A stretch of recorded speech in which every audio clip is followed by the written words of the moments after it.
Hello, how are you? Well, this is the quick reminder of the lesson today. We were working for the first part of the lesson in sitting. We were exploring the bones of the pelvis, the sit bones, while we were in sitting, exploring going backward and forward over these bones. And then we explore going to one side and going to the other. We put one hand under the sit bones, also exploring the shape of the bone, and when we were rolling a little, feeling how we roll over these sit bones. So how we shift the weight and use our sit bones.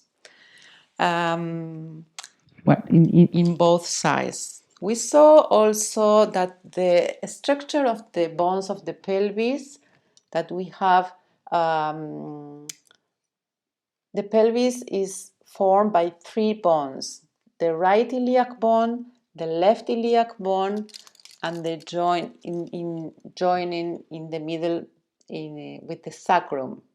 The sacrum and the last little bone, the coccyx. So the sit bones that we were exploring here are part of the iliac bone, so are not different bones. The same with the pubic bone. It's not one bone. The pubic bone is what we call symphysis pubiana, pubic symphysis. I don't know in English exactly, but is the joint between the right and the left iliac bone. So when we put the hands here in the pelvis, we can touch these bones, this part of the bone, the iliac crest. Then we can follow part of this bone going backward and touch the sacrum, and then exploring, also touching, we could touch and feel the roundness of our sit bones. And we were exploring going forward and backward, going towards 12 and going towards 6 backward. We were exploring different modalities to roll over our pelvis, our sit bones, which was going forward with the whole torso and backward. When we go forward with the whole torso, we are still rolling in our sit bones, but it's in a different organization. We are organizing different the movement. So we are going forward, so all the weight goes towards the feet, and this is the movement that usually we use if we want to get up, right? If we want to get up, we are going to roll forward the sit bones to get our pelvis free to move and to get up. We were exploring going towards one sit bone and the other sit bone. So if we think in the hours of the clock, going towards 9, going towards 3. And then we went to the floor and explored this movement going backward and forward, reminding the last lesson we did this backward and forward. Lying on the floor, we resume this movement 12, 6.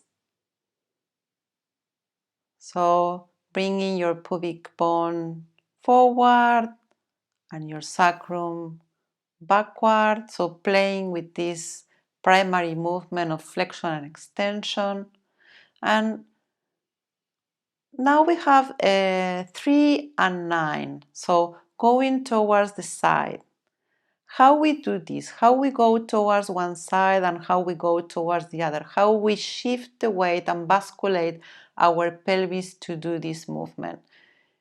We can explore we do this movement, bringing both, shifting the weight, both knee towards one side, and we shift the weight of the pelvis in this way, or bringing the knee towards the other side. So in that way we move our pelvis because our legs are moving. one side and the other. This is one way to explore going toward 3 and going toward 9.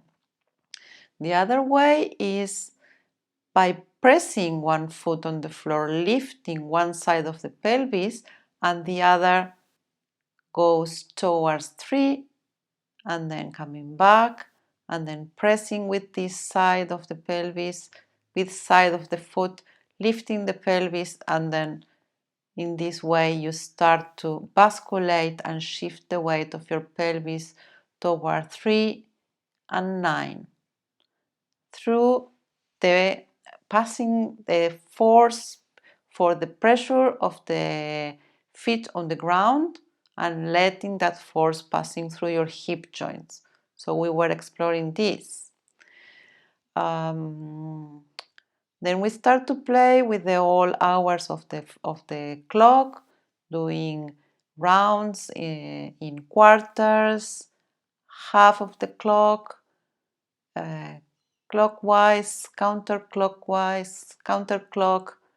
I recommend and highly recommend when you do this kind of movement, have pause.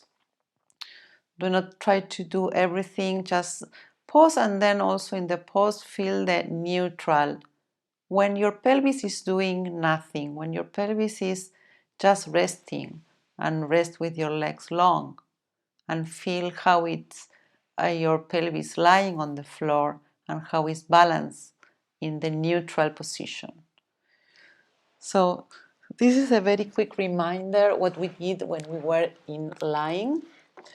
And as a final thing that I want to say, in sitting on the chair, was what are all these movements for? Link it with an action.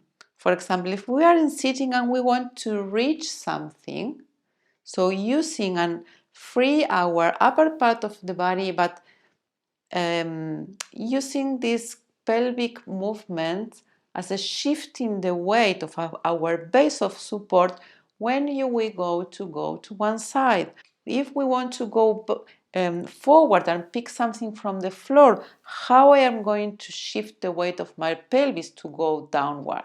How I am going to shift the weight of my pelvis if I want to go to one side or if I want to turn? So these are the different actions that we can combine with these very tiny little movements of the pelvic clock when we practice this and bring it to the everyday life. Please take it easy. Do not try to do it like an exercise is 1, 2, 3, 4. So just doing like, you are in sitting, you are in the computer, or you are writing something, um, and now that you have the awareness to feel your sit bones and in which part of your sit bones are you sitting, how is the contact with the floor of your feet, or which you can feel that maybe you are more in one side than in the other, and being aware of these things. I hope you enjoy. I hope you can practice. See you next class. Bye.